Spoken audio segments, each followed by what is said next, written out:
Hey guys, welcome back to the AJ Analysis channel and yet another live stream. First things first, get in the chat and let me know, are we good in terms of audio? Can you guys hear me in the stream? Let me know in the chat before we get started with anything.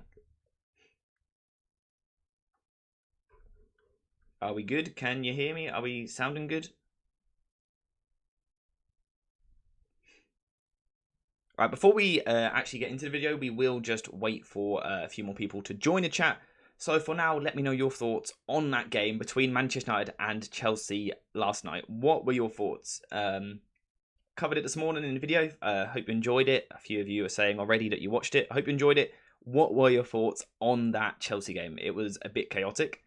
So again, what we'll do before we get started with the actual stream, kind of give me your summary, your review of that particular match. And then later on in the stream, what we're going to be doing is we are going to be talking about how Manchester United can beat Fulham to secure third. And you guys are going to give me your input on starting 11 and things like that. And then later on, we will be covering the future of Weghorst and Sabitzer. And then both of those clips will be kind of clipped up and published as videos on the channel over the weekend. So one of you weren't able to watch the game, so you appreciate the analysis. Hopefully I gave you a rough idea of what went on. I'll be honest, it was complete mayhem. Complete mayhem. No control from either team. Complete chaos. Eriksen was not good defensively and Casemiro was fantastic. I thought Eriksen really struggled from a physical point of view more than anything. When players kind of go shoulder to shoulder with him, either in a race of speed and acceleration or physical strength, Eriksen is really very weak at the moment. And yeah, I thought Casemiro was really good. I still think on the ball we need to see a bit of improvement, but he was probably one of the more secure passes last night, which might sum up the game. But I thought defensively, again, really good. Considering he was exposed a lot, he actually defended really well. Thanks for the video. You're very welcome. AJ is live. Welcome to the stream. Hope you enjoy it. You wonder if Fred will start ahead of Eriksen for the final. That's what I was wondering. We will, of course, do a preview for that final sometime during the next week or so. Might go live for that, depending on how this stream goes. But yeah, that is what I was wondering. I thought, the introduction of Fred from the bench last night was good.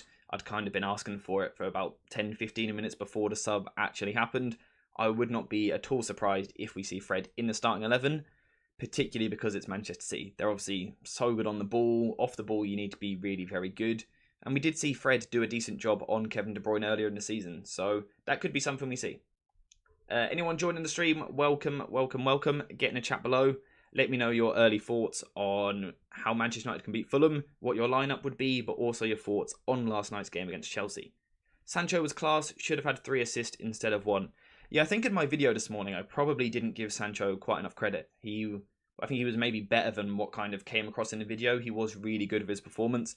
Again, I still think at times he's a little bit frustrating, but yeah, he should have had 3, if not 4 assists even. He was very good, particularly on the right-hand side. Do you think that is his long-term position, or do you think he's more of a left winger? Let me know. As of yet, I don't think we've had Anthony news in terms of the injury. We're not sure how long he's going to be out, and also Luke Shaw. We're not sure if he's going to be available or not. Let me know if you have seen any news. I will keep an eye on Twitter whilst we're live to keep an eye out for it. I will just have a quick look now, actually, see if there's been any updates. But yeah, any other thoughts? Let me know what you think. I think today we will have less people watching the stream because it's a weekday rather than a weekend. But I thought we'd just experiment. We'll do streams on a few different days and kind of see what works best for people. So yeah, apparently Anthony is out for 2 months. Yeah, I'm not surprised. I mean, obviously that ends his season. Hopefully it doesn't impact his preseason. That's the main thing. I think there's no chance he'll be fit for the FA Cup final now, I don't think. But as long as his next year's preseason isn't affected, I think Ten Hag really wants to take a full squad on preseason to really do some proper work. Seems like United are going to be playing a lot of games in preseason, so hopefully Anthony is kind of back for them and his preseason isn't affected. I can't see any news myself though. But yeah, we will just have to keep an eye on that. Anything else? Anyone else got any particular thoughts? If not, we will kind of get started with talking about Fulham. Anyone else got anything interesting to say? Might be about Chelsea, might be about transfers, might be about Fulham. Anything. Let me know what we're saying. If no one's got anything in particular, we will go straight into it. Let's get the tactics board on screen, actually, for you guys. I didn't realise you guys didn't have it. Here it is. First things I want to do is talk about the lineup. Well, here we go. Will the likes of Manu start on Sunday? That's exactly what we're going to talk about now. So we've got the Fulham team on screen here. It probably will be a 4-2-3-1. In terms of personnel, it might change. I want to kind of go from the back and go through the 11, and I want you guys to give your input, your thoughts on who should be starting in different positions. I think David De Gea is the only option in goal, but who would you be going for at left back? Let's assume that Luke Shaw is going to be fit and available for this game. Would you go for Luke Shaw or Tyrell Malacia? You've got the option of going for Tyrell Malacia for greater minutes, but Luke Shaw is obviously the better player. But you could also protect Luke Shaw a little bit for the FA Cup final. We've got one vote for Malacia. Apologies if you can hear machinery outside. Not much I can do about that. One vote for Malacia. Malacia or Shaw, what do you guys reckon? Let me know in the chat. Just drop one word. You ain't got to say too much. Just drop a kind of one word for who would you be going for. I think at the moment I would be leaning towards Malacia. I think kind of protect Luke Shaw for the FA Cup final. There's almost not the need to play him. And I also think Malacia's done okay in the games he's played as well. That's 3 for 3. 3 for 3 have gone for Tyrell Malacia, so that's who we're going to go for. I think at centre-back, there's not really a debate at the moment. I mean, Lindelof and Rafael Varane, it will be those two. Lissandro Martinez is, of course, out. Dalot is also an interesting shout at left-back as well, actually. Would anyone else go for Dalot? Let's narrow it down to that. Tyrell Malacia or Dalot? Who would you go for at left-back? And also why as well? Like I was saying, I think centre-back, I think that's kind of done already. I don't think any of you guys will be asking for Harry Maguire. We could see him play to kind of match the physicality of Mitrovic, but I think Lindelof and Varane have done well in the last couple of games, not conceding too many goals. Should have been another clean sheet. A shout for resting Varane. Who would you bring in instead? Play Maguire instead of him? Would anyone else be doing that? Again, I understand the idea behind it. It's weird getting a balance because United want to win this game because they want to finish third. I know it's not really any different to finishing fourth in terms of you still get Champions League football, but I think the top clubs want to win every game and kind of have those bragging rights. Maguire playing second half. We could see that happening maybe. Okay, so we'll go for Malacia at left back because no one else has said Dalot. We'll go for Lindelof as our left-sided centre-back. Rafael Varane or Harry Maguire as the right centre-back. Let me know what you think. And also, Dalot or Wan-Bissaka at right-back. I think for me, again, I'd be going for Dalot at the moment. I think Wan-Bissaka's played a lot of games recently. I'm not sure who Ten Hag favours. We've got talks that Dalot is about to extend his contract. Wan-Bissaka will be sold if the right bid comes in. But at the moment, Wan-Bissaka is the only one which can get any minutes. Wouldn't be surprised if Maguire plays, but Varane match fitness is a bit off, so maybe they share halves. That's very possible as well. That is the thing with Varane. It's a case of protecting him, and for all the players really. Protecting them, but also making sure they're match sharp. Also making sure some of the bench players are match sharp as well. That is the sort of balance which Ten Hag needs to be going for. Dalot at right back, I think, seems to be pretty agreed. It's what I would be going for. I think he offers a bit more on the ball than what Wan-Bissaka does. Out of the press, he's a bit more technical. So that's who I'd be going for. Dalot due to the risk of overwhelming Wan-Bissaka. Yeah, I think we're in agreement there then. So just finally, Varane or Maguire. Just put one word, one name. Varane, Maguire. Pick one. Who would you put at right centre-back? I'll give you guys 30 seconds. Whichever name I see the most in the next 30 seconds, that's who I will go for. You don't think playing Dalot in right can win against Willian? Interesting point. Personally, I think Dalot is defensively capable of it. Hey, what kind of midfielders should Liverpool sign? That is a great question. It's a question which I won't be answering today, but there will be a video on the channel in the next couple of weeks. And we're going to cover all the big teams, all the top six, who they should be signing to try and go to the next level. And Liverpool midfielders is certainly a topic we will be covering. I've got a list in front of me of all the matches I need to watch to scout some different players. Maguire has won the vote though, which is quite interesting. So are you guys doing that for purely a reason of kind of protecting Rafael Varane, or do you think Maguire is better for this game? I'm going to assume it's resting Varane. We'll move into midfield. Casemiro, are you starting him or not? The only other option really would be Scott McTominay, I would have thought. I think Casemiro, though, is probably going to win most of the votes. Although, again, we do have that situation of trying to protect Casemiro for the final. It's got to be Casemiro, though, right? I think the drop-off from anyone else is too large. Casemiro also shouldn't be fatigued. We've had kind of a couple of 7-day breaks recently, but also he's kind of missed a lot of the season recently as well. You'd rest Casemiro. Dude's being overplayed. I think during the peak of the season, he was being overplayed. but kind of missing all that spell through suspension. And then also recently with the 7-day breaks. You'd play Casemiro in the first half, second half bring on Scott McTominay. Obviously that's going to depend on game state, whether or not you can do that. That's kind of what I would be leaning towards. Okay, we'll do it again then. Just one word, Scott McTominay or Casemiro. Who are you going for? I'd go for Casemiro. And we'll do the same with the rest of the midfield as well. In terms of these other positions, we've got Fernandes as an option, Fred as an option, McTominay as an option, and Christian Eriksen as an option. Give me a two-man midfield you'd go for. Casemiro can play 90-minute every games. I mean, he's done it for a large part of his career, hasn't he? I think he's the sort of player which can play 90 minutes and then be fine for the cup final. Like I said, it's a 7-day rest. I think he's capable of it. Kobe Mainu as well is an option. What number is Mainu? Is he 73? Because I will just add him in as an option real quick. And would you be playing him as the holding midfielder or a little bit further forward? We'll add Kobe Mainu in as an option. Number 73, I believe. Yep, thank you very much.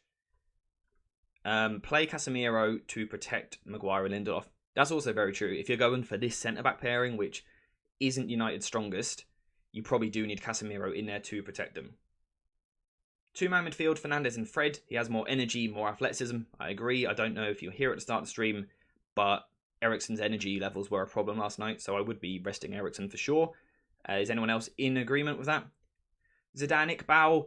Again, it's an option. I just don't think we're going to see it. I think the way which Ten Hag will view this game is not the chance to play youth. I think he'll see it as the chance to either freshen up his starting 11, but more so give some of the bench players a chance to make sure they're sharp in case they're needed at Wembley next week. Because realistically, Wembley next week, it could go to extra time. So say if you're bringing on a player, Fred, for example, on the 60th minute, there's a chance he still plays an hour. And he hasn't actually played that much football recently. So I think it will be players like Fred, maybe McTominay, maybe Kobe Mainu. But I think it will be more those fringe players rather than the young players which get game time, simply having them ready for next weekend. If we sign Mount, Rice, striker, Kim Min-jae, will we be able to compete with City for the Premier League? I think it certainly puts them a lot closer. It certainly closes the gap. I think City are still ridiculous is the problem. It would certainly close the gap though, and I think it would see United challenging. It would put United much closer. And, will City hit the same heights again? We'll have to wait and see. But yeah, those signings put United closer, even if they aren't necessarily the signings I would go for. I would be going for slightly different signings, but yeah. Would people play Bruno Fernandes? Personally, I would. Mainly because he's in my fantasy team this weekend. But yeah, would you play Bruno Fernandes? Let's take Eriksen out. I think we're kind of agreed that Eriksen should be rested, and I agree with that. Let's take Mainu out for now. So Fernandes or McTominay basically is the option. I think I know what you guys are going to go for. I'm seeing McFred and Bruno as midfield. That is very possible. When was the last time McTominay started a game, though? Does anyone have the figures on that? They need to rest players for the cup final. Again, it's really about getting balance, because you also don't want to lose this game and go into the cup final in a bad bit of momentum. Winning is a habit. I know, people will say it's a different starting 11, so it weren't that team that lost. Winning as a football club is about a culture and a habit, so I think it's important that United win this game, even though top 4 is already secured. So I think we're kind of agreed on a Casemiro, Fred, Bruno Fernandes midfield. And I'm quite happy with that, with Tyrell Malacia, Lindelof, Maguire and Dalot in the back 4. Again, I think I'm okay with that, in case players like Malacia, Dalot, Fred might be needed in the cup final. That brings us to the front 3, where the options are... We've got Martial, we've got Weghorst, we've got Sancho, we've got Rashford, we've got Garnacho. Of course, Rashford could play up front. Of course, we've seen Weghorst play a little bit deeper at times as well. And we could even see Bruno Fernandes on the right wing, although personally I don't want to. Okay, so someone has said Bruno back in the right wing. Let me know your thoughts or your reasoning behind it. Someone saying Garnacho, Wout and Sancho. That'd be a very different front 3. It'd be interesting to see how it worked. Again, let me know your reason. Is there a particular reason, or again, is it a case of protecting people? Play Fernandes. This game is important based on a mentality going into the City game. That's kind of my opinion. I think you do need that blend of balance, but Fernandes is nearly always available. The problem which Ten Hag has for this game is that no matter what he does, it will be wrong. Because if Manchester United goes strong and Bruno Fernandes gets injured, everyone will say he shouldn't have gone strong. If United go weak and lose the game, everyone will say, oh, he should have gone for a stronger team to keep the momentum. It's one of those ones where, as a manager, you can't really win it. Rashford left wing, Martial centre forward, Sancho right wing. I like the sound of that. I think that's what we might see. Rashford, Martial, Bruno. Okay, if you're doing that, Rashford, Martial, Bruno, who are you playing in midfield? Are you bringing McTominay in, or are you dropping Weghorst deeper? I think Ten Hag, he will want to continue those dynamics we've seen versus Chelsea in the attacking setup. So yeah, maybe Sancho right wing, Rashford left, Martial up top. Of course, there's also the option of putting Rashford up front, having Garnacho on the left wing. That's a really good option. I'd love to see more of Garnacho starting. This could be the game to do it. We can't risk injuries. Again, I completely understand the idea behind that. But it just kind of is the risk with football. We've seen kind of how Manchester City have approached it the last couple of weeks. They've won the league, but players like Haaland have still got a decent amount of minutes. Players like De Bruyne have as well in recent starts. I do get the idea behind it. It's a balancing act, and it's why we're not managers. It's why they're paid top money. Garnacho better in super subs. I agree. Garnacho will probably come on as a sub later in the game. I think we'll definitely see him during the game. Personally, I'd like to see him start. Okay, let's go for a vote then. Right wing, I think we're agreed. Okay, Sancho or Bruno Fernandes on the right wing. Quick, again, just one word. Sancho or Fernandes. Pick one. Because we might need to move Fernandes out of our midfield if that is the case. First vote goes for Sancho. Sancho. Anyone else? What do we reckon? Bruno Fernandes or Sancho? Okay, I'm seeing a couple of Sancho. So it looks like Sancho right wing, which means Bruno Fernandes is going to stay in midfield. Which means we don't have to see Scott McTominay in midfield, which is quite relieving, and we don't have to see Weghorst there as well. For our striker, are we going to go for Rashford, Weghorst, or Martial? Because personally, I like the idea of Garnacho left wing, Rashford up top. That's kind of what I've got in my head as the idea. But like you guys have said already, we could go Rashford left wing, Martial up front, and use Garnacho as an impact sub. That could certainly happen as well. So yeah, let me know what you think. I think Weghorst is unlikely. It's probably Martial or Rashford. Martial and Rashford should be rested. That's an option as well. Martial up front, Garnacho on the left wing, Rashford rested entirely. Obviously, last night he was on the bench, but forced to come on after 20 minutes. That didn't seem to be the plan. So that would be interesting as well. Martial. Looks like people want Martial. The first three have said Martial. Sancho with Facundo Pellistri off the bench. Yep, that could certainly be an option as well. Okay, so we're going to go for Martial up front. So we'll take Weghorst out of the team. So that just leaves us with our last position.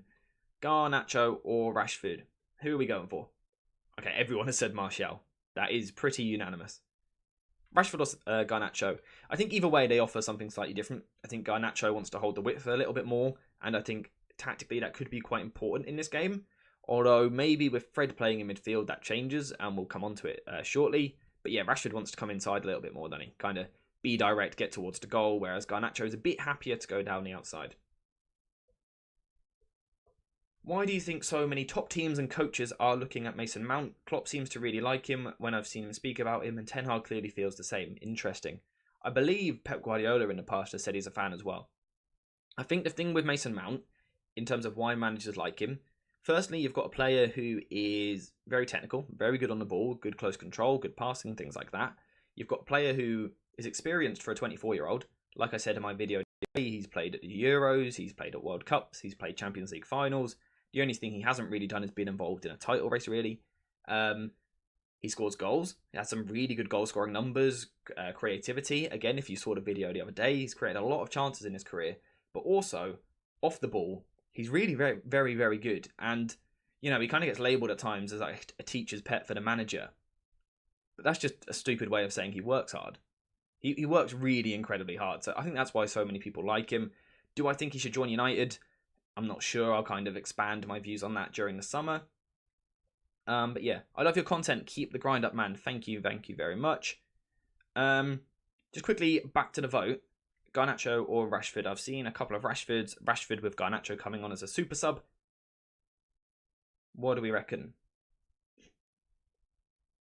So Mason Mount for Bruno backup or as an Eriksen replacement. I think at the moment I see it more as an Eriksen replacement. Although other signings we see during the summer will probably give us a better reflection. If we see a top class deeper midfielder signed, someone like a Kakare, for example, someone like that, then I think Mount is probably back up for Fernandes, but we'll see.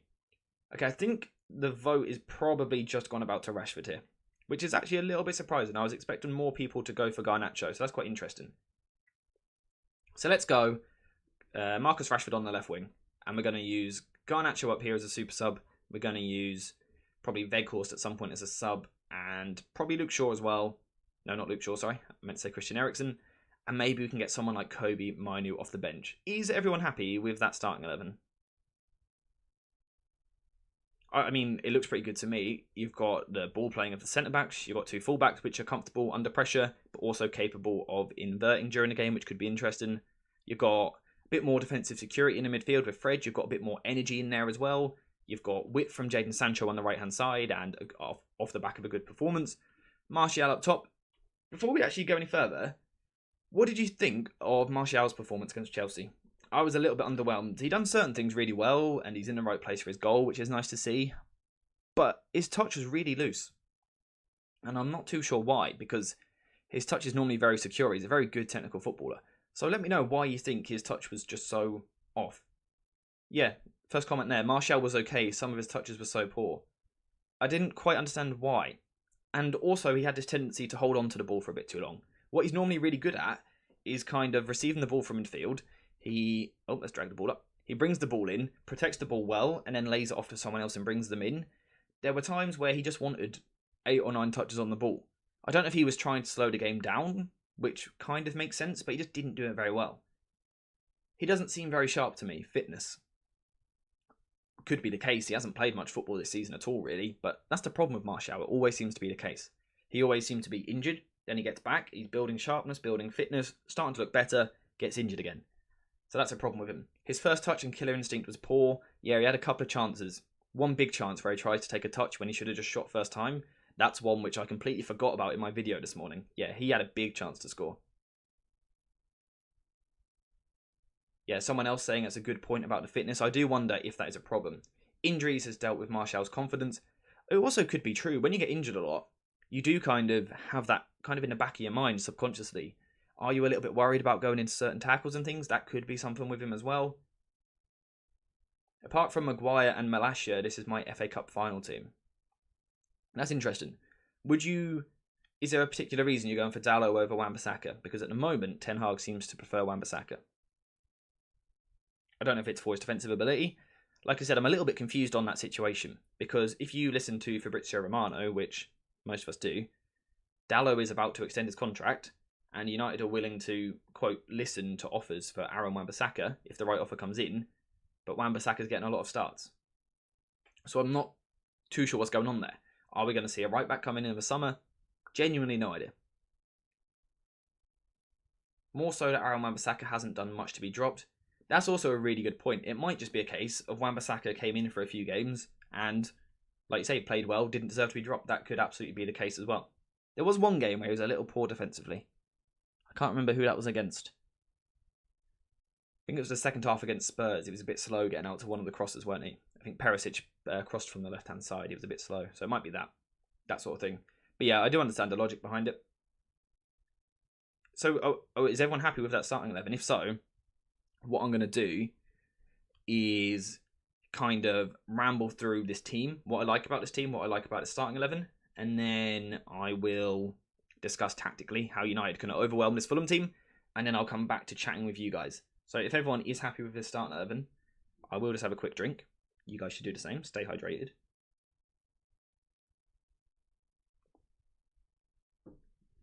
But if everyone is good with that, that's what we're going to do. We're going to quickly discuss the tactics, and then this kind of next segment will be clipped up and put into a video on the channel. And then, like I've said already right at the start, we will talk about Sabitzer and Weghorst. Is everyone good with that? Does that work for everybody? All right, let's get into it. So what we're going to do, as we literally always do on the channel, is we're going to start with how United should be able to build a ball out from the back. And I'll be honest, I think United have the real potential to play out from the back in this game, simply because Fulham aren't great at pressing. They're around mid-table in the league, which makes them look like they've done really well. But expected points, expected goals for and against, kind of suggests that underlying numbers that they're maybe not as good as what we think they are. And I think United have the potential to play the ball out from the back, particularly if United are able to move the ball one way, kind of draw Fulham onto them and then go the other way a bit. And this is something that we spoke about last time United played them in the FA Cup. We done a preview back then, and Fulham still have the same problems. The problem is this. What they will do is they'll kind of force you one side like this. Let's say Victor Lindelof has the ball. Mitrovic is going to come over. Now, what this means is that Lindelof goes across to Malacia. Wilson will then lock on. In midfield, they lock on. They go man for man, like this. And so far, that's a good pressing system. We'll also see Tete on Rashford. That's a good pressing system. It doesn't look like Tyrell Malacia has got too many options. The problem comes when the far side winger doesn't connect to the press. Now, the top teams use a connected winger press. It's what they do. Fulham don't tend to do that. And rather than perhaps squeezing up onto the other centre-back, or even the other winger, the other fullback, William will often drop deeper on this side. What this means is that particularly against a team like United, where Lindelof loves to step forward into this position, creating this space is very much on for United to then go across to the other centre-back. The problem that this creates for Fulham now is that Maguire is the spare man. And particularly if we are going for Maguire in the starting 11, which chat have decided we will do for this game, Maguire's really good at stepping forward with the ball. So if Maguire's going to step into these positions from here, Lindelof of course drops back in, the Fulham midfield now have a problem because they're currently man for man with the Manchester United midfield. They have to decide whether they want to jump out and press Maguire or leave him to have the ball. If you leave him to have the ball, there's no telling how far Maguire could progress because he is a good ball carrier. But the other problem at the same time is if you kind of jump out towards him, try and go press him, Maguire then pops it off to the spare man now. And then United have the advantage and the potential to really move forward because now there may be 3 versus 2 in midfield, the ball goes into Fred, maybe someone like Fernandes, and United quickly turn a situation where they're kind of being half pressed into a situation where they're in behind the Fulham midfield and straight at the back line. So that is a concern for Fulham, certainly.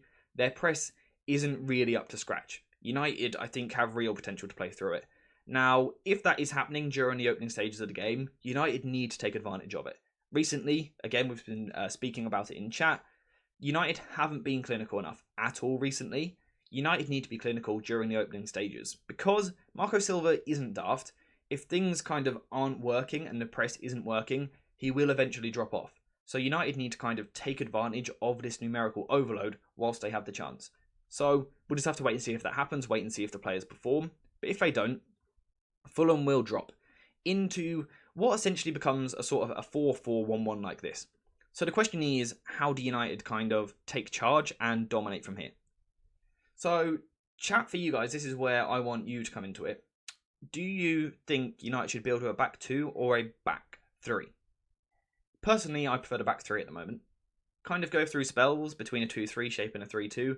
At the moment, I think the 3-2 shape just overwhelms most teams. So let me know what you think in chat. So I'll kind of put it on screen. The 2 options are this. You could go, for example, Lindelof, Maguire, Dalot like this. And the advantage is going to be that Dalot and Lindelof can step forward with the ball.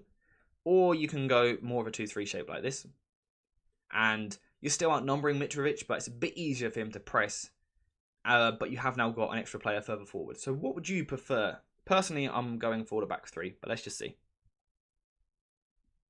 Personally, I would be going for the back 3 shape.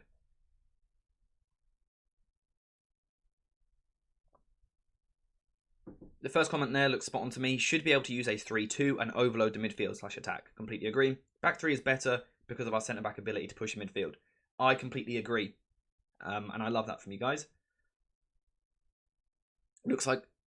Oh my days. That was a voice crack and a half. It looks like we've got some very tactically aware people in the comments, which we do love to see. So yeah, the key for me in this game is overloading the midfield. So even once Fulham have dropped back into their midfield 3 shape, kind of a 4-4-1-1 or a 4-5-1, there's still the potential for United to outnumber that. So to outnumber it, let's do some quick maths. Fulham have 3 midfielders, so to overload that, you need 4 midfielders yourself. The way to do that is to form a box in midfield. And the best way to form a box is to move a fullback into this area. Because we've now got Tyrell Malacia, Casemiro, Fernandes and Fred in midfield, up against Reed, Kearney and Palhinha. Now for that to work, Dalot therefore needs to play deeper, like this. And we've now got ourselves a lovely little 3-2-4-1 scenario. Now, again, this is a shape which I talk about all the time. It's a shape which City use a kind of variation of, as do Arsenal. United have done it in spells, and there's a few reasons. The first reason is you have a 3 versus 1 on the first line up against Mitrovic. So for Mitrovic to apply pressure to the ball, he is going to have to really, really bloody work hard. Realistically, he's not going to get close to the ball. This creates potential for the likes of Dalot and Lindelof to step forward quite easily and generate easy ball progression. But more so the key is that we've got this 4 versus 3 midfield. Now, there is a chance against a team like Fulham, they will bring their wingers really narrow to try and kind of nullify that and negate that threat.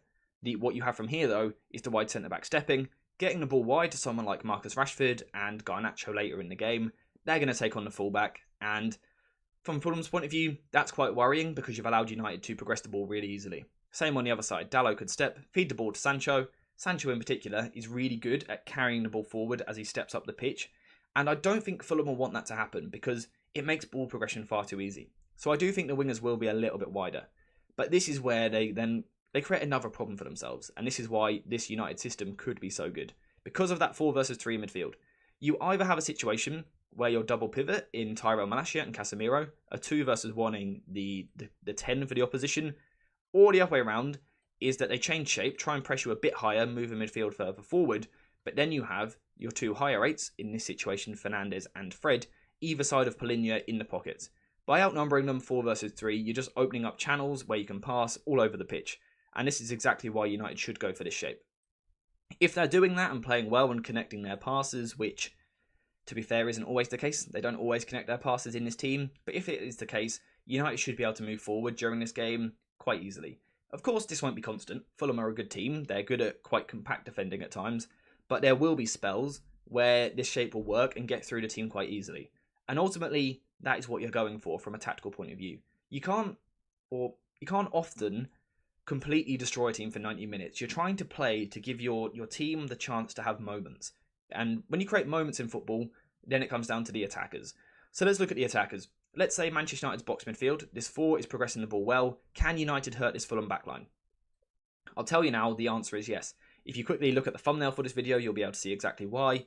It's because Fulham defend in a back 4, and they don't tend to drop anyone deep. Sometimes teams will drop a winger into a back 5 from either side of the pitch, or a midfielder drop in. They don't tend to do that.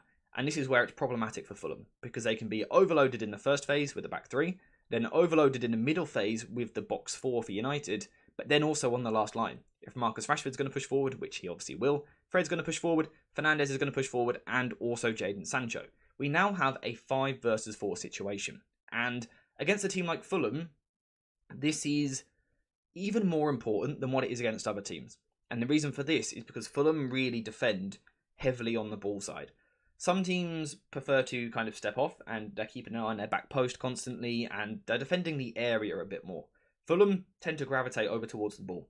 So if, for example, Rashford's got the ball here, the right back for Fulham will come over, as will the centre back, as will the other centre back, and the other full back. And what this does is it means that there is always a winger available on the opposite side. And again, if you go back to the thumbnail for this video, you can see that kind of highlighted really well. So I think in terms of in the attacking phase in the final third, United should overwhelm this Fulham defence, especially if they can quickly pass horizontally, maybe even backwards at times, to kind of draw Fulham over one side like this, then go backwards, quickly go across to the other side, and then get your winger going at his man. I think from these areas, patience is important, and that is something which something like Sancho will bring to the team, but that is going to be important for the team. From these positions, you don't have to cross it first time every time. Kind of work the ball down this side. Let's have a look. Does it work? The Fulham players come across and defend. Let's say the passing option isn't there for Sancho. There's no one obvious to aim for in the box. Don't just chuck it in the box and hope for the best. Instead, come backwards, work the ball across, then go out the other side. You're just constantly dragging Fulham side to side, and it is a problem with their defence. This isn't just, a generic thing which all teams struggle with. This Fulham team in particular, if we get Silva up on the screen, this Fulham team in particular really struggle with their back 4 being overloaded. So it's certainly something which I think United could exploit. And if that is the case, then I think Ten Hag could well end the season with a final 3 points and a third place spot in the Premier League, which to me would be success. In terms of, do I think this will happen? Will the players perform? We just got to wait and see. Players like Fred might bring a fresh energy to the team, but also maybe a bit of rust at times. Martial, we need to see better from him. This might be one of his last ever starts for the club, depending on what happens in the summer. Jadon Sancho needs to carry on that form from the Chelsea game, and Rashford needs to get up to speed before the game against City. If United can do that, though, I think United will win this game. I think it should be quite comfortable. Fulham don't really have much to play for. However, the one thing I will say is on the last day of the season, where both teams have kind of achieved what they wanted to, Fulham have achieved mid-table, United have achieved top 4, we do see some weird results on the last day of the season. So just keep an eye out for that. There is a chance that we get something really weird here. It could be like a 4-3, or Fulham could win this game. But actually, structurally, from a tactical point of view, United should be able to win. Apart from that, though, that's pretty much all I have to say on this Manchester United versus Fulham game. So yeah, basically, let me know what you think in the chat below on this game. What are we saying? Overload the midfield, gain numerical superiority and control. That looks like the strategy to me. I think it's the best way to hurt. It's the best way to hurt most teams, realistically. If we are looking at it from a tactical point of view, if you can overload teams in kind of all 3 phases of the pitch, which United should be able to do in this system, most teams, if you can do that to them, you will create chances and you will control the ball. Obviously, the counter press and things like that need to be good to sustain pressure, and it needs to be better than what it was against Chelsea.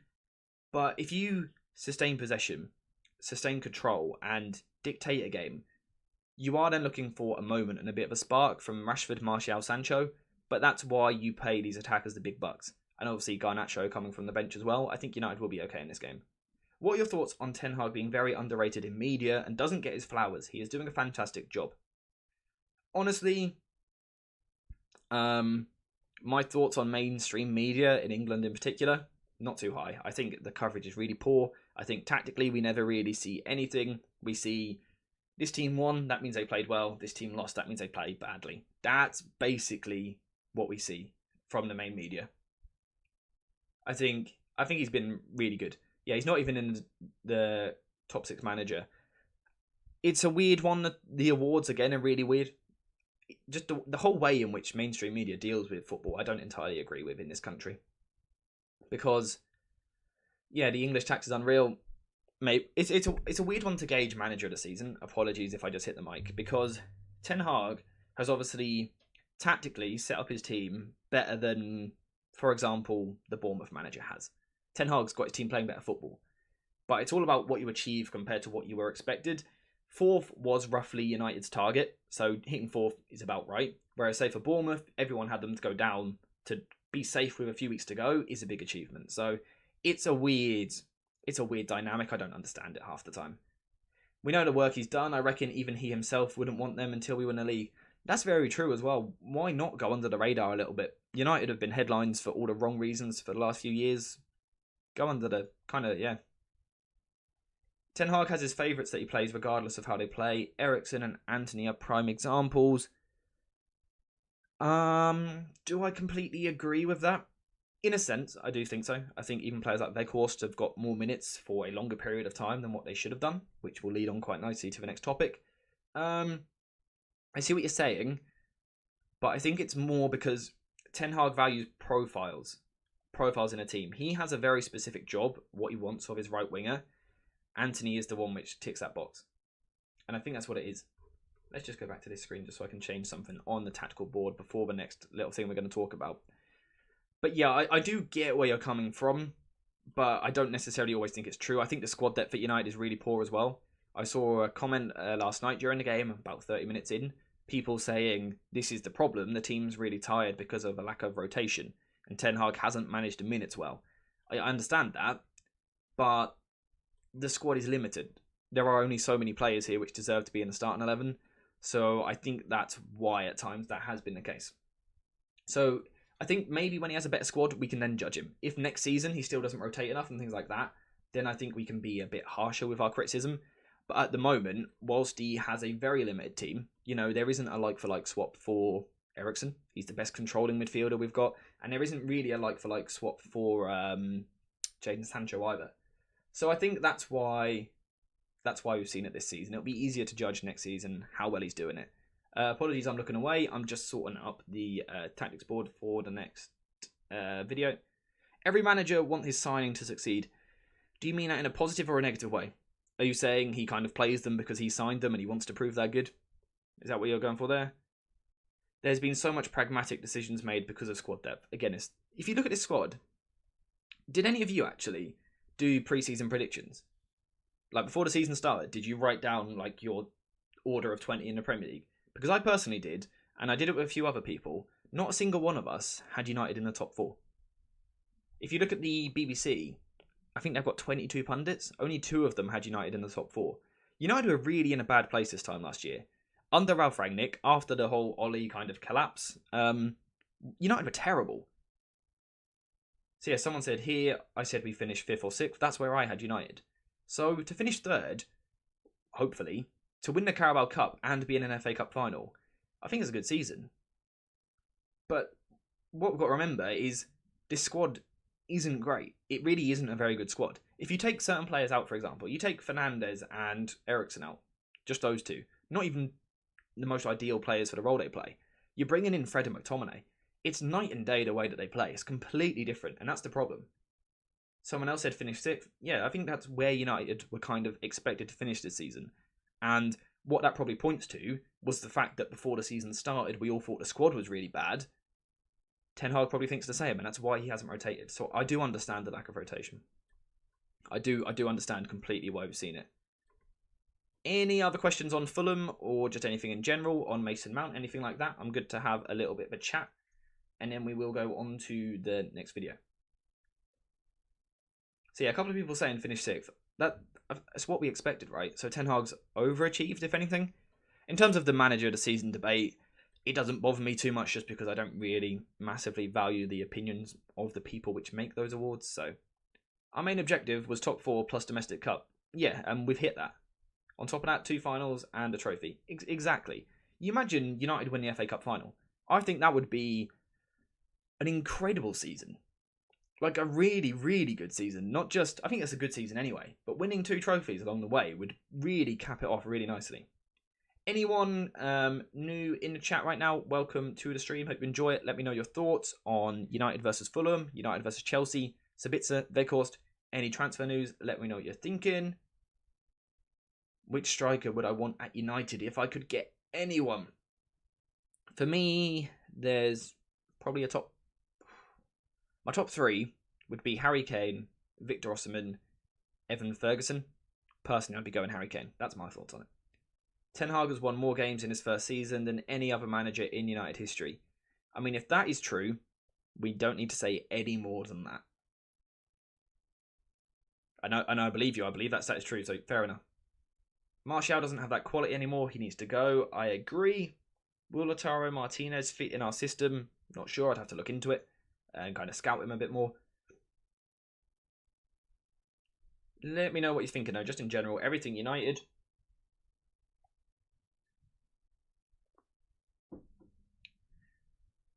Actually, let's move on to these 2. Let's move on. Sabitzer and Weghorst. What are we saying? Let me just get my notes sorted for this little section. What are your thoughts on Weghorst and Sabitzer? Should they extend? Either another loan or on a permanent? What do you reckon to these 2 here? The first word is just no. Fair enough. Any particular reason for it? Another no.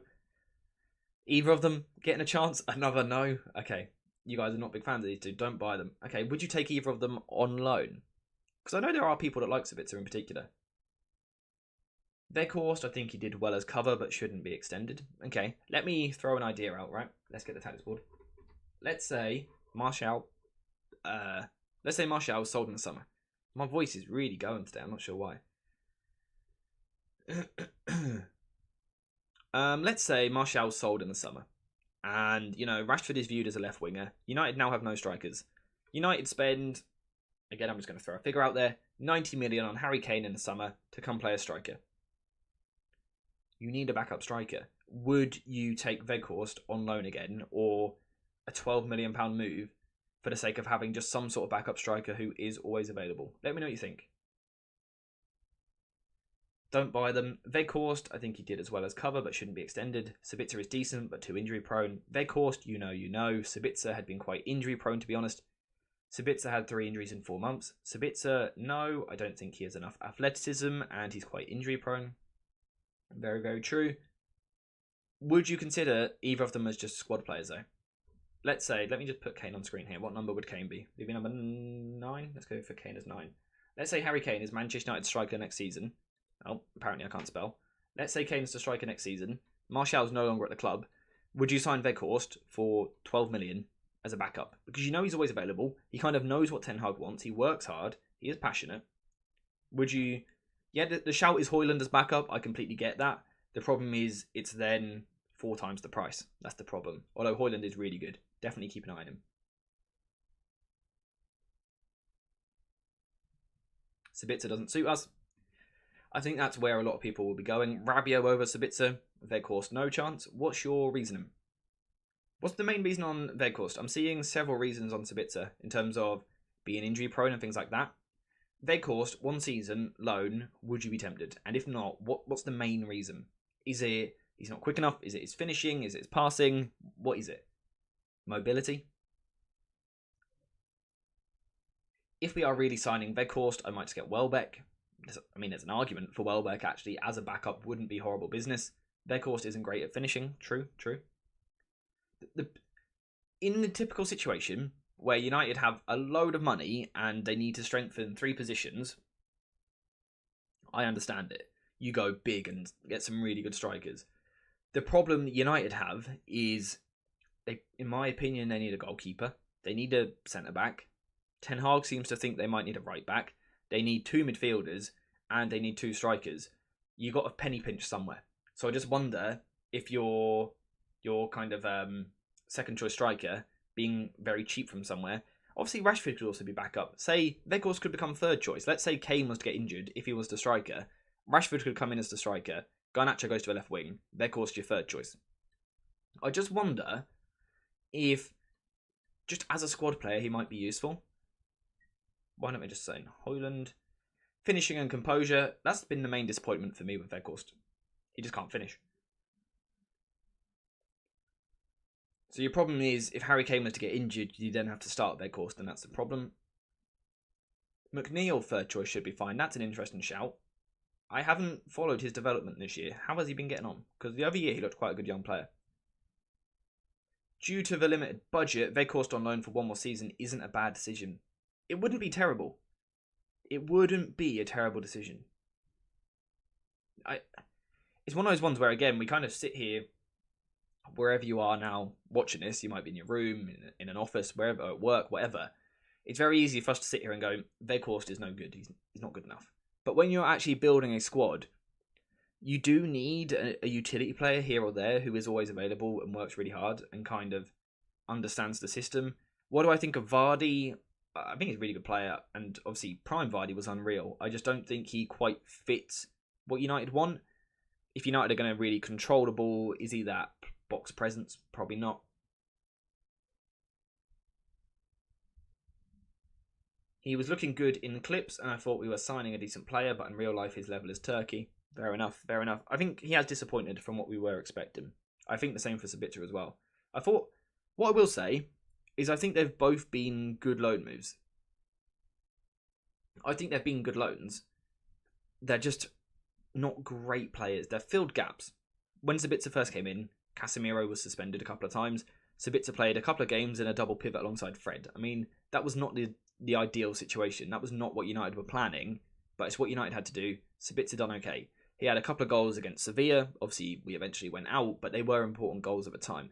Weghorst, those Barcelona games, he genuinely played really well, and the Carabao Cup final, he put in a real good shift. They've done okay. Vardy is heavily reliant on his pace. Yeah, I just don't think we would see the chance to kind of use that pace in a possession side. He's not getting any younger, true. Kudus as a utility player, I need to look at Kudus. I've done a bit of research on him just before the World Cup and during the World Cup, but I need to watch him a bit more. I think with Sabitzer, he hasn't played much before he signed with us, and he didn't have a pre-season with United, and he had to adapt to the Prem. That's very true, and it's kind of similar with Weghorst as well. It's really difficult to come into a team in January because you're just thrown into it. Especially for Sabitzer, who didn't play too much for Bayern. You go from not really playing regular football to suddenly, here you go, here's a new league, completely new system, try and adapt to it. It's really difficult, especially when you are picking up injuries, players around you, Casemiro and Eriksen are picking up suspensions and injuries, things like that. It's really hard to try and fit in. Ten Hag had no money, so we tried looking in a cheap market. That's why we ended up with these two. Yeah, it's the case. The problem is, it might need to happen again. We might need to be in a cheap market again. Of course, it's not helped by we don't know about the owner situation. Do I think United are missing out on McAllister? It's a big mistake. I wouldn't say it's a huge mistake. Kind of what I was talking about in my video on McAllister a few weeks ago is that I don't think he's quite what United need. However, what we've seen since the Mason Mount links is maybe Ten Hag's plan is a little bit different and he wants an advanced 8. If that's the case, I think McAllister is a better option than Mason Mount. Personally, I don't want that profile at all. I think a deeper one is better. But if Ten Hag wants that profile, I would prefer McAllister. That's kind of my thoughts. If money is not an issue, Kane, Højlund and Welbeck will be amazing in depth. Completely agree. Will money be the issue? I don't know. I'm open to Sabitzer staying, to be honest. Fair enough. Penny pinch with a young player, budding striker from the lower league. That's the other option. Penny pinch on a really young striker rather than a really old striker. It's true. What are my thoughts on Morata? I haven't even thought about it. Not crossed my mind, I have to be honest. He's a good player, good striker, good utility player to be fair, and he is good as a squad player, so it's actually not the worst shout. I'm going to have to go because I really need to do some work now. You go and do your work. Thank you so much for joining the stream. Hopefully we'll see you on the next one. Anything you missed will be uploaded on the channel over the weekend anyway, so enjoy your afternoon, mate, and your weekend. I would prefer Gravenberch over Sabitzer. 100%. I would love Gravenberch in this team. I think he would do really, really well. Rabiot, I'm not so sure about. Again, I think Rabiot over Sabitzer, but still, Rabiot in general, not too sure. I need to be convinced. What else are we thinking on all of this? Can Rice play with Casemiro or as a double pivot? Great question. I was actually going to record a video on Declan Rice yesterday morning, but then we got all the Mason Mount news, so I done a Mount video instead. And then yesterday in the afternoon, we then saw Rice links. So I will be covering Declan Rice in the next week. I've got it written down somewhere. Let me just double check for you. There will be a Declan Rice video by this time, or by next weekend. I will have covered Declan Rice. Kind of briefly, I think he can play alongside Casemiro, yes. How much would Gravenberch cost? Don't know. What did he cost last summer? About £25 million. They're not going to want to make a loss, but kind of the lack of football he's had, he might try and force a move. I think it would be around £35 million, which I think is a really good, really good business. Rice and Casemiro is a dream pivot. Yeah, I think it could work, and then eventually Rice kind of overtakes from Casemiro. That's kind of the idea I've got in my head. Like I said, I will cover that. Rabiot and Mount as midfield signing, what do you think? It's okay, and I could see why Ten Hag would want to do it, but it doesn't knock your socks off, you know? It's one of those where you go, yeah, that's alright, I guess. But it doesn't get me excited for next season. Casemiro and Fred, better for an FA Cup than Casemiro and Eriksen, what do you think? Yes, I think so just about. I'm not entirely sure, and some of it will depend on the performances this weekend, but I think I would be going for Fred for his extra defensive work. Alright, what do you guys want for the rest of this stream? Do you want me to quickly kind of natter about Weghorst and Sabitzer for the next 10 minutes or so and just kind of go over my thoughts? Or like from a tactical point of view as well? Or would you rather just kind of chill and I'll answer some of your questions in chat, which can be about literally anything. It's up to you. So which would you rather see? Would you rather see Sabitzer and Weghorst talk and see literally my thoughts? Or, like I said, we'll just kind of chill and chat for the next 15-20 minutes and go from there. Let me know what you'd rather. Get in chat and let me know. Someone saying tactics. When I say tactics, that would be Weghorst and Sabitzer related, just so you know.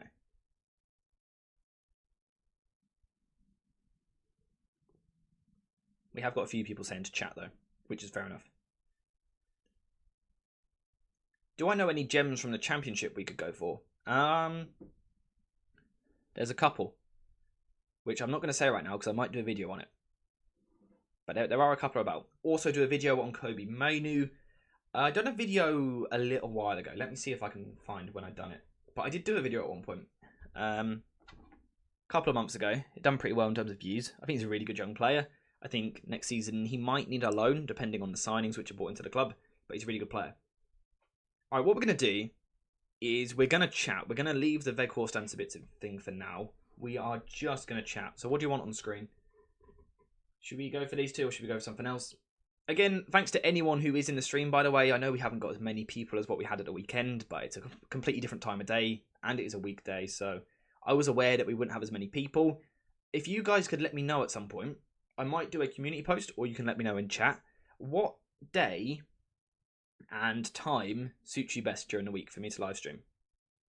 Because some people are in England and want, for example, 6 p.m. on a Saturday. Some people want 2 p.m. on a Wednesday. So let me know in British summertime what sort of time of day suits you best so we can get the best interaction on these streams. Thoughts on James Ward-Prowse, Maddison and Tielemans? All really good footballers. James Ward-Prowse, not quite top level. Maddison, top level. Probably not what United need, but an unbelievable player who should be playing Champions League football. Tielemans, he's a player who's disappointed me. He's broke my heart a little bit.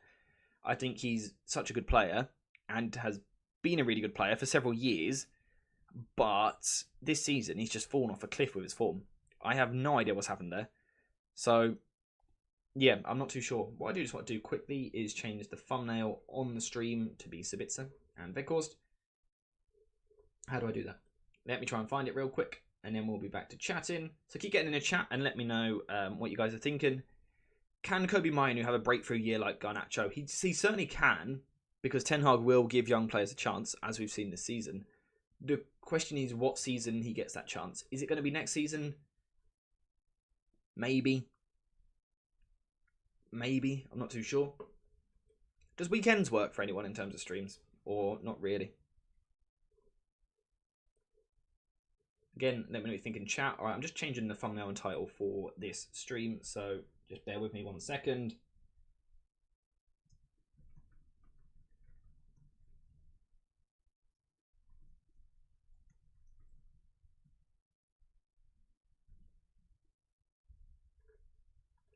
Really struggling with my spelling here for the title.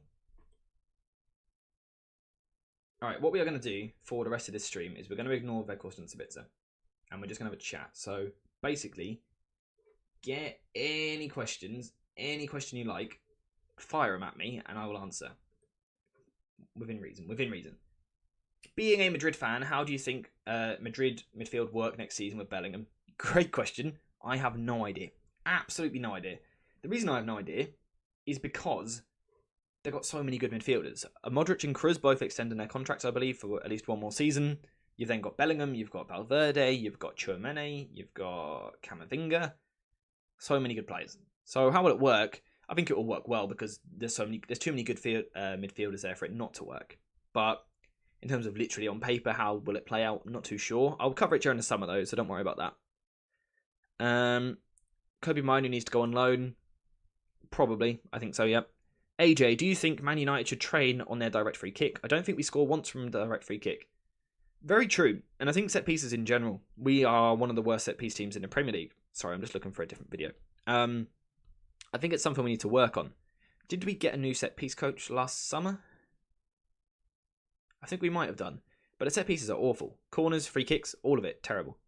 Now, of course, you might sign someone in the summer who, you know, comes in and happens to be really good at set pieces. That could happen, and suddenly it really boosts you. Maybe United need better physical presences in there as well, because, you know, the likes of Eriksen, Fernandes, Sancho, Antony, when they play, they don't really offer much in the box. Malacia, sure. So maybe United need better players in the box to aim for. What are your thoughts on potential new owners? Manchester United need new owners. The Glazers are too selfish to run a football club, really. Who do I think it'll be? I have no idea. But my thoughts on new owners overall is it needs to happen sooner rather than later. The club need to know how much money they can spend in the summer. That's my views. Should we put a cheeky bid in for Tchouaméni? We should have put a cheeky bid in for Tchouaméni last summer. It's probably too late now, unfortunately. He's such a good player, such a good player. He hasn't really perhaps had as many minutes as what he would have liked this season. But he's still really, really good. And he should have played in the Champions League more against Manchester City. I think it would have given Madrid a better chance. Let me know that, actually. Your thoughts? Manchester United qualified for the Champions League. We haven't really covered that. We kind of briefly mentioned it. But United are in the Champions League next season. Are you looking forward to it? Who would you like to see in the group stage? Do you want to see some easy teams, or do you want the top dogs? Do you want to take on the best of Europe? Let me know what you think.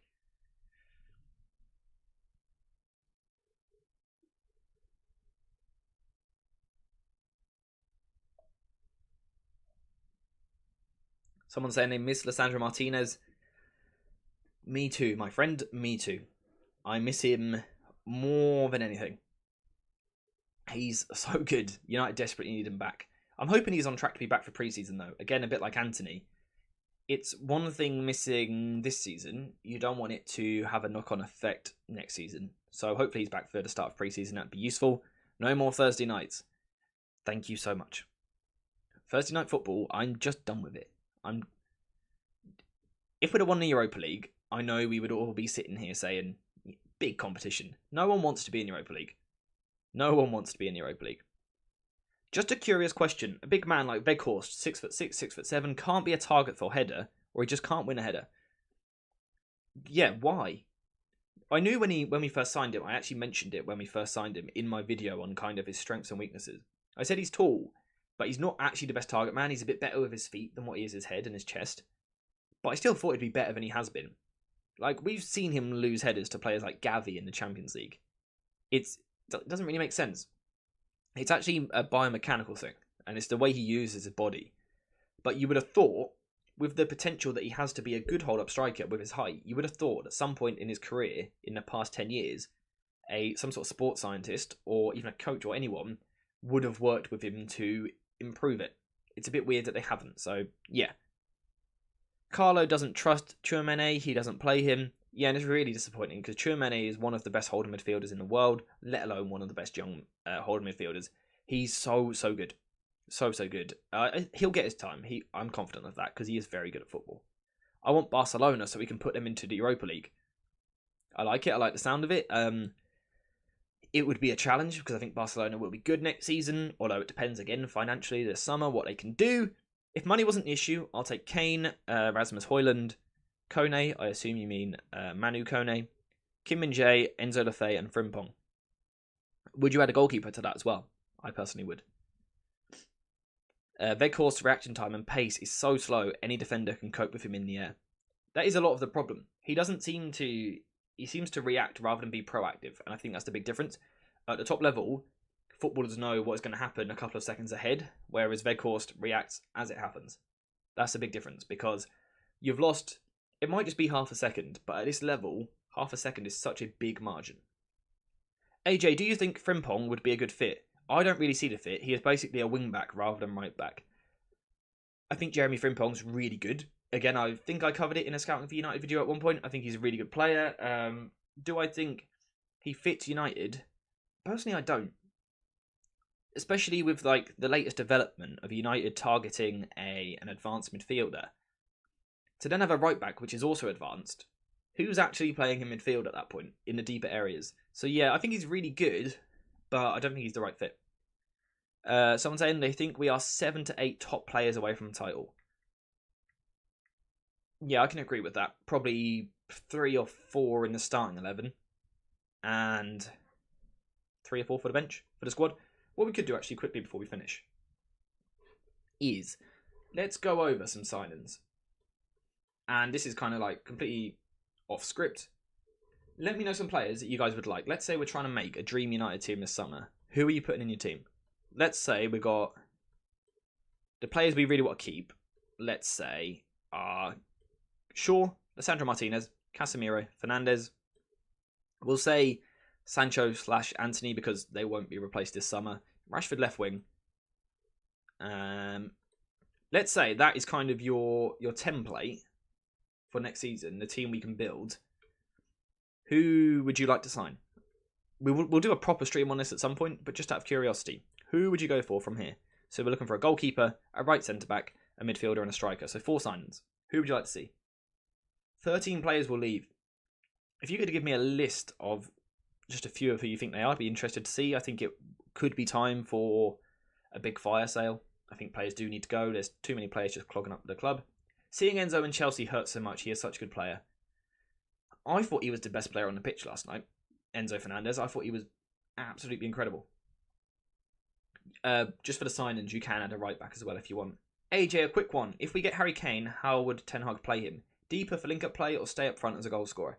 I think it would fully depend on the situation. I think if Manchester United are counter-attacking, we would see the idea of Kane starting in this position. He's going to kind of drop deeper, draw the centre-back with him, and then Casemiro is going to be on the ball, or Bruno Fernandes is going to be on the ball, and Rashford is going to make the run in behind the defence. So if we put the opposition defence in here, let's say United are transitioning, counter-attacking, Kane's going to come towards the ball. This is going to draw a player, and then you're opening up this channel in here. But like you say, in the final third, I would like to see Kane be a bit more of a box presence. I think it's something which he's lost from his game a little bit. Not lost in terms of ability, but in terms of he hasn't been asked to do it on a regular enough basis. I would like to see him in the final third, in the box. Because as good as his passing is, his finishing is fantastic. And I think we would see that. What are my thoughts on Kovar? His loan went a bit under the radar. It went under the radar with me as well. I've seen a couple of talks the last few days, but it's nothing which I've followed, so unfortunately I couldn't really tell you. I might keep an eye on him over summer though. I'll have a look, watch back some games, and get back to you. Maguire and McTominay will leave. Yeah, I think they're both gone. Latest news from Sky Report, the main target is Kane, Rice, and Mount. I've seen that also. And some people are reacting to that, going, why are we only signing English players? You know, all the Brexit jokes and things like that. The reason behind kind of that sort of business would be, if you're selling Maguire, if you're selling Scott McTominay, even Alanga, who else, for example? Trying to think of another. Even Wan-Bissaka. These are all players which qualify for the homegrown quota in the Premier League. I believe in the Premier League, you have to have 8 players of your 25 squad, something like that, which are, quote, homegrown talents. Players like Alanga, I know he's Swedish, but they do qualify for that because he was here from such a young age. If you lose 4 or 5 of them, you do actually need to replace them somewhere. You can even add Dean Henderson and players like that. So that's why we might see some English targets. Should we cash in on Sancho now, although he did very well yesterday? It's a really interesting topic, and it's really difficult to decide and give my answer on it. I was doing a podcast with Atlanta's Football yesterday. Subscribe to his channel, it will be out soon. And that was something which he brought up. I'm a big Sancho fan. I stick with him one more season personally, but I could see a world where he leaves, but I don't think he will. Diogo Costa, Kim Min-jae, Enzo Lefebvre / Frankie de Jong, and Harry Kane. I like that a lot. Let's go through some of these signings actually. Costa, Kane, Caicedo, Kim Min-jae. I really like that business as well. Where would you play Caicedo as his left centre mid? I like it. What else we got in here? Kane in Pochiero was a goal machine, but under Mourinho became well-rounded. I agree, and I'd like to see kind of the two blended into one at Manchester United next season. Who is my number 1 midfield target? I mean, in a dream world, it's Frankie de Jong, but that's not going to happen, and we shouldn't waste time pursuing that. So, outside of Frankie de Jong, I'll be honest with you, I'm really undecided, and it changes like week to week, because, again, it depends what Ten Hag wants. Someone like Caicedo, someone like Rice would be really good, but I really like the idea of a Kakare.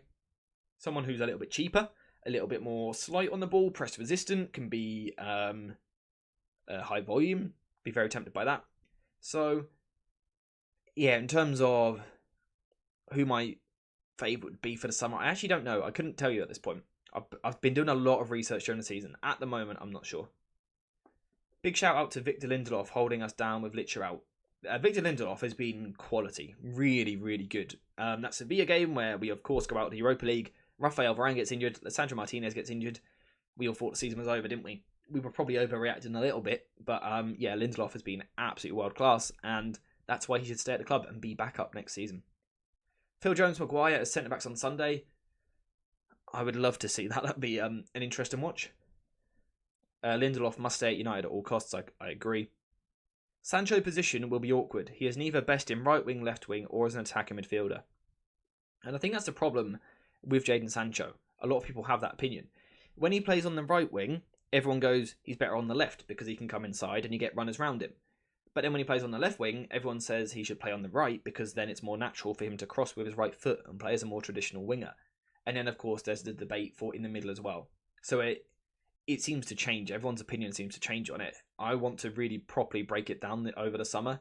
With no football on, I want to watch back a load of footage from his Dortmund days, from his City youth days, but also his time at United, and figure out really what is the very best way to get the best out of Sancho. And if it ends up being something which can't happen at United, then it would be time to sell him. What's everyone else's thoughts on Sancho? Because he's clearly such a good player, but it's something not quite there.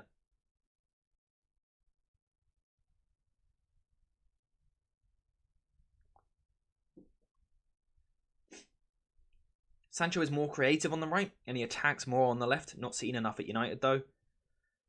What do you think? He perhaps scores more goals from the left-hand side, but is a bit more creative from the right? I would agree with that. He should stay. Again, I agree. Lately, when Sancho played on the left wing lately, Shaw has been more central, so he hasn't really strived much. I completely agree, and this is something which people have not been picking up. Sancho is a player who, without doubt, whether it's right-hand side or left-hand side, is good with players around him. Runners around him, because he's particularly really good at playing a pass which goes in here to an overlapping player. As the player overlaps, Sancho's weight of pass into this sort of position is really good. In recent weeks, and I highlighted it during a game recently, I can't think which game it would have been. Was it Bournemouth? Who did United play before Bournemouth? It might have been West Ham. I think it was Bournemouth, though. There was a game recently where I commented that the left back isn't high enough, and United lacked width down the left hand side in whatever game it was, because Shaw was playing deep and Sancho was coming inside. So that's definitely a problem, and that's a really good observation. I've seen someone suggest Sancho as a false nine player using his short exchange in the middle. I'd love to see it. I'd love to see it kind of experimented with. Do I think it works long term? Probably not, because United don't have the wide players which score enough goals to work with a false nine, in my opinion. I believe we should give Sancho one more season and then sell if it doesn't work. I agree, I think it's make or break time over the next year. Are you surprised with Casemiro on the ball? He's phenomenal. I'm surprised with his long passing, his passing range, but I'm surprised in a good way and in a bad way. He's really good at long passing and things like that. And in the final third, his creativity is actually genuinely phenomenal, which has caught me off guard. But at the same time, there's so many situations where he tries a 3-yard sideways pass and it's so sloppy and so poor. So he's kind of surprised me a little bit both ways. Wan-Bissaka made so many great runs last night and Sancho strived. Yeah, I agree. I think Wan-Bissaka's movement, if I can find him on the left-hand side here, Wan-Bissaka's movement and his timing of run forward has been really good in recent weeks. Whether that be, Sancho on the right-hand side or Antony, Wan-Bissaka's timing of when he's making either an underlapping run to make this ball available or the overlapping run to make this pass available, Wan-Bissaka's movement has been really good. And I think he's improved so much this season. I've been really impressed with him, and I'm really happy for him, because I've always liked him. Do I think he works at United in the long term? Probably not. But I just really like him for some reason. Some reason you get an affection towards players. He's one of them for me. What's your thought on Mount? Should he be a first option midfielder or a signing we make after we've sorted our midfield? Have you watched my video on Mason Mount from yesterday? If you haven't, watch that after the stream. Mount's a really good player. Really good player. Is he what United need? Probably not. I don't think he comes into this 11 and solves problems. As a squad player, maybe. So what you said there, I think probably solve other problems first in the midfield and also other positions. If you've got spare money, then go for it. But you need to be rich for that to happen. Normally, if Shaw played central or deeper, you might need a creative player on the wing. Example, Mahrez. Yeah, but the thing with Mahrez is even if the width isn't initially there from a fullback, City will play the ball to Mahrez and then someone goes round him. That's what United lack, because United play that forward too quickly that there isn't the time for that overlap. So for example, let's say what City do is the player will be here, and let's imagine this is Mahrez. They'll pass the ball wide, and then Mahrez will kind of stand up his winger, kind of take him on a little bit, drop a shoulder, whatever. He might play a pass inside and get the ball back, but whilst that's happening, the right-sided defender will get there, or a midfielder will get there on the overlap. Whereas at United, what happens? They go, pass the ball forward, let's try and score in the next 3 touches. And that's the problem which United have. They move too quick for their own good. Our XG against Chelsea was 5.5. It was highest in the last 9 years. Yes, the highest since XG was recorded in the Premier League, I believe, for Manchester United, which is surprising when you consider we beat Southampton 9-0 a couple of years ago. That's how it could have been. It should have been, probably last night. But Man United midfielder often too attract on the ball but did not made underlapping run like how Henderson, De Bruyne or Gundogan. And that is something which Mount would solve, to be fair. He would if Mount was to play kind of in this position here where Fernandes is, he would solve a problem there because he is good at making either that underlapping run or that overlapping run. I did mention his crosses in my video, so yeah, that could work. What's your first right-back option, considering Aaron Wan-Bissaka or Dalot shouldn't be first option going forward? Jeremy Frimpong's an option, but I don't think he fits. Benfica, really good right-back. Urian Timber's the one I like the idea of. If we go and put Timber in this team real quick, and this is kind of a tease for a future video, which we will do at some point. It's also something which I covered a couple of months ago, might be a few weeks, whenever it was. Seeing something like this at United moving forward, maybe picture different personnel, but something like this could be really exciting. Sort of structure I'd like to see. So Timber is someone who would be there or thereabouts on my shortlist.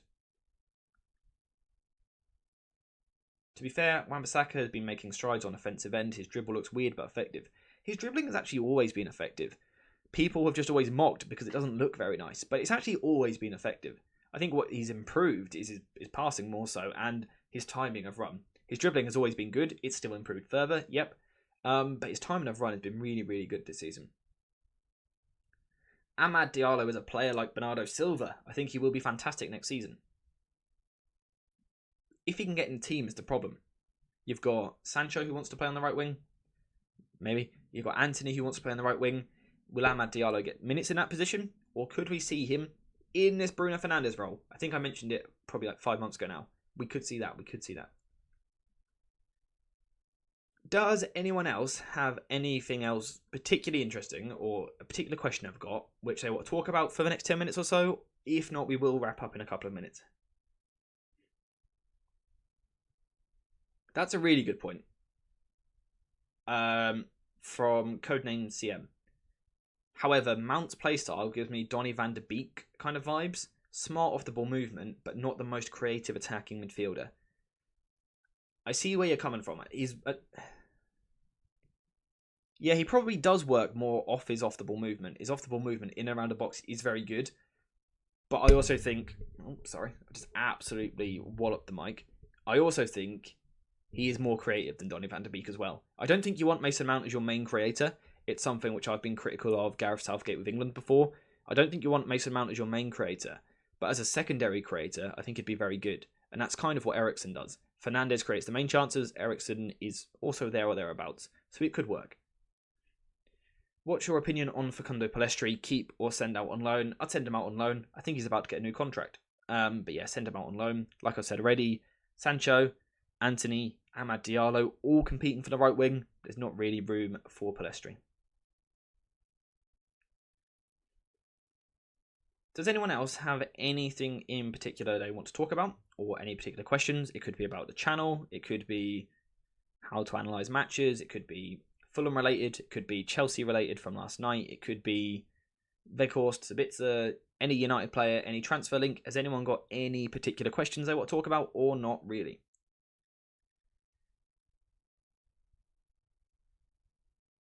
What do I think about...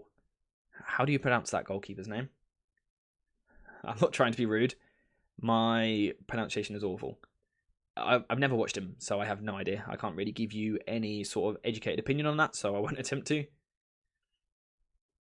Mount's creation is good, and finishing is better than most of our players, agreed.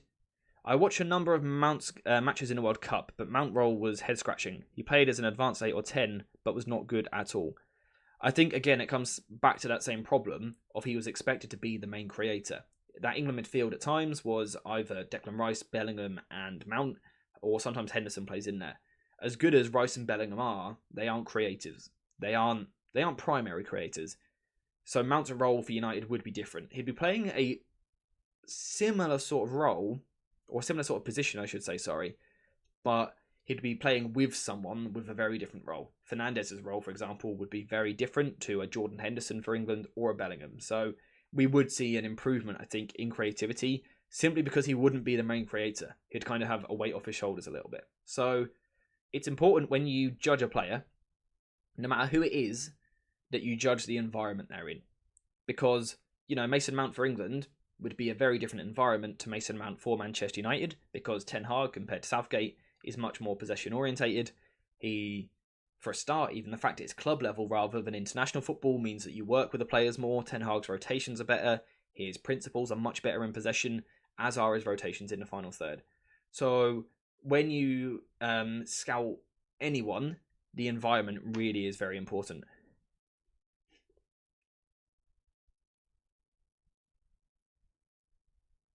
Okay, again, I'm not going to try and pronounce the goalkeeper's name, but I will keep an eye out for him. In short, Manchester United need a register, but Rice and Casemiro would be an amazing midfield. Let's put Declan Rice in the team real quick. This is a quick kind of look ahead to how Declan Rice could feature in the team if he was to sign. I will be covering this during the week, so this is a bit of a sneak preview. So anyone currently on the stream or watching the VOD back, you get a sneak preview.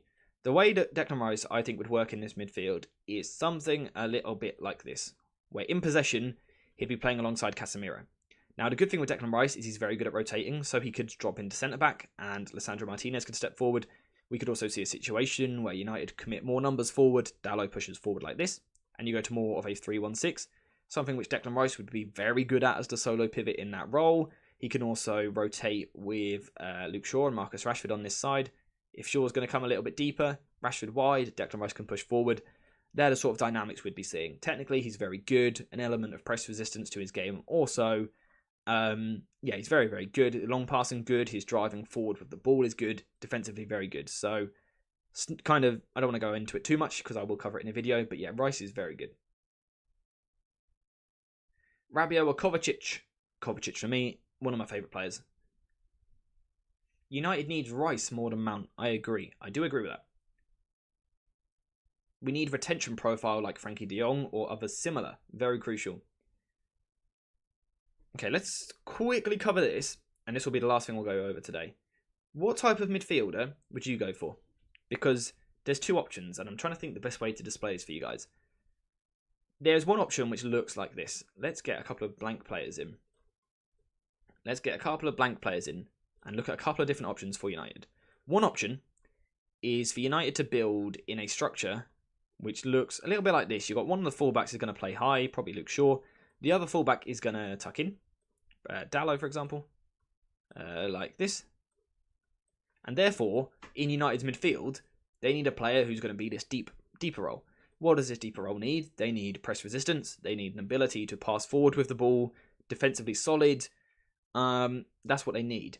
However, the other option is that United recruit different fullbacks, and maybe we see Timber come into a team, something like that. And this midfielder is now pushed into a higher role. This player needs a very different skill set. He doesn't need press resistance. There's a bit more of a focus on ball carrying, creativity, output in the final third, his ability to rotate with those around him. Now, this only works if the structure behind him is right. At the moment, that wouldn't be the case because these players aren't technical enough. But that's kind of the two options. And I think Ten Hag might be going for this approach rather than the former, which isn't what I was expecting. It's not what I would go for, but I do see it. I do understand why. As we need number 8 next season, and Mount is not good at driving through the middle of the pitch, but he is quite creative, what would you think he would play if we sign him? Again, kind of what I mentioned there, he would be in this role rather than the deeper one, but I've got a full video on it on the channel if you want to check it out. Rice or Caicedo, who would you pick? Ooh. That's a very difficult question. I'm going to go for Rice simply because I know a bit more about him. I've watched Rice for a lot of years, whereas Caicedo has been mainly the past 12 months. Rice I've had my own for 3 or 4 seasons. So for now I'd have to go Rice, more because I've got the greater education on him. Frankie de Jong or Rice? Frankie de Jong. Because he's perfect. In every way, for what Ten Hag wants. Rice is a great option, but I feel we will struggle to build up from the back and lack some aspect of press resistance and mobility on and off the ball. My best option right now is Caicedo. I think Declan Rice is a little bit underrated in terms of his press resistance. Technically, he is actually very good. He can receive with his back to play. Sometimes if the ball goes to his weak foot, he's a little bit worse at it. But I do think he's underrated in this department. Caicedo, is perhaps more of a natural fit, and it's more of a natural transition because he already plays in a side in Brighton, which are very good out of the press. So, as with any situation, there's positives and negatives both ways. They'd both be brilliant signings, and they'd both be good in his deeper role. They'd both improve the ability to play out from the back, sustain possession, and also defend transitions, pressing, and sustain defensive situations. So both of them would improve the team in several different ways. Has anyone got anything else to say before we leave? This is, like I said, a bit of a sneak preview of what we will cover next week. I'll look at some more numbers behind this and back it up like that. And also, what would you like to see in the next live stream? I'm thinking a team of the season vote in the Premier League could be a good live stream, but also a video going through a tier list, looking at all of United's players and ranking how well they've done this season. And we could also do another one to rank Ten Hag signings so far. When did I become a United fan? I don't know what age, but I've always been I've had kits for United as long as I can remember, when I was smaller than I am now. So yeah, I've been a Manchester United fan as long as I can remember, since I was very, very young. I get your point of Ten Hag going down the Ajax 21-22 route, but Gravenberch was press resistant and he could drop deep to pick up the ball. Mount can't do that, at least at the top level. I think the point on Gravenberch being press resistant has been kind of taken out of context by some United fans. Gravenberch is press resistant and he is very good at dropping deep. He didn't actually do it that much though. However, at the same time, his ball carrying forward, yes, I agree. So I think his ball carrying of Gravenberch is what is needed more than perhaps his press resistant if Ten Hag went that way. And yeah, again, that's where I think Mount doesn't quite fit. So again, it's why I have uncertainties over Mason Mount. Do I live in Manchester? Respectfully, I'm going to choose not to tell you where I live. Nothing personal. But yeah, to kind of finish off on Mount, watch my video. He's not perfect. I get the idea behind it. He doesn't quite fit any role though. Like you said, he isn't quite that Gravenberch role. It's the sort of role he would try and play, but he isn't Gravenberch level at those particular attributes. Live stream on Ten Hag's first season review. I could do that. Again, I done a podcast with Atlanta's Football yesterday, so make sure to check that out at some point. It was a good time. So yeah, but I will do my own at some point as well. I'd say Frankie de Jong because Chelsea got access to United middle of the park very easily. Yeah, the defending last night from United was awful. I think the setup was wrong. There was too much space either side of Casemiro, and it just didn't work. Again, if you're new to the channel, make sure to watch my video from this morning covering that game because it was a problem. But I think it was a problem in terms of individual players as well as the system. My dream team for next season, next video. Would you like to see that in a live stream? It wouldn't be my next video simply because I need to kind of look into players a bit more. I want to be really concrete and secure. Like I said, Kim Min-jae, for example, I've got it written down here. I've got 20 games of his which I want to watch. So, I really want to know a lot about these players. Hopefully I get more footballing interactions with you going forward. Absolutely. Get in these live streams as often as possible. I want to try and get better at replying to comments as well. It just takes a lot of time. But yeah, so especially live streams, it's a lot easier to talk to you guys. Continuing the great work. Enjoy your videos. Thank you so much for watching. It's support from people like you, which allows me to carry on. So thank you very much. Tielemans is free in the summer, but not much talks on him. Like I said, he's really disappointed this year. Need to watch a bit more to kind of figure out what's gone wrong. Top 3 United players of the season. That could be a nice little live stream to talk through you guys with. Thanks for your video, mate. Learning a lot. Again, thank you so much for watching. Go live at 4 to 5 British time. What particular day would suit you? Is the weekend better? Is the work week better? Let me know what you think. How about Ibrahim Sangare? Really good player, but I think if he was to be signed, it would have been instead of Casemiro rather than as well as or alongside. And I'll be honest, I haven't actually watched PSV much this year. What have they been like? How can United be a title contender would be a good live. In terms of signings and tactics, that would be a good discussion. There'll obviously be videos on it as well over the summer. But yeah, thank you very much. I appreciate the idea. Has anyone got anything else to say in the next couple of minutes?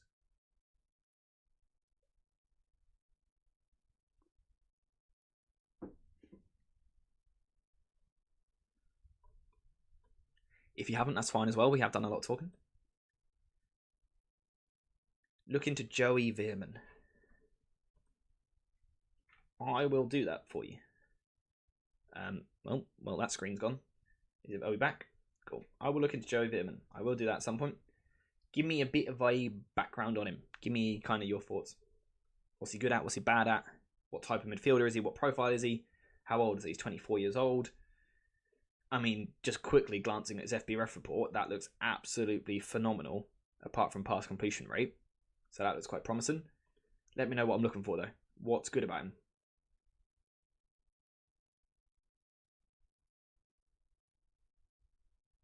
I didn't think we're still live. We are still live, but only for a couple more minutes. Then we will be wrapping up. The stream is struggling. My internet is dying on me. What Arteta saw and exploited, how can Ten Hag do the same for a title push? Great idea. If United can't get Kane or Osimhen, which other low-cost striker option do you think we should pursue? What's low cost is the problem, because normally you'd say Gonzalo Ramos, but the talks at 80 million. You'd say Evan Ferguson, but the talks at 50 million. Højlund, 40 million. So it's difficult to say because I don't know what a cheap striker is. Bruno Fernandes on number 8. I'll watch him. I will watch him for you and get back to you in the next couple of weeks. Apart from that, though, guys, I think we are finished here. I think we have spoke about everything we want to speak about. The Fulham preview will be edited, clipped up, and put on the channel tomorrow. So if you missed that part, don't worry, you can still watch it. Apart from that, thank you guys for watching. Again, I really hope you've enjoyed this stream. I really appreciate your support on the channel in general. Enjoy your weekend. Enjoy the Fulham game when we get there, the last weekend of the Premier League season.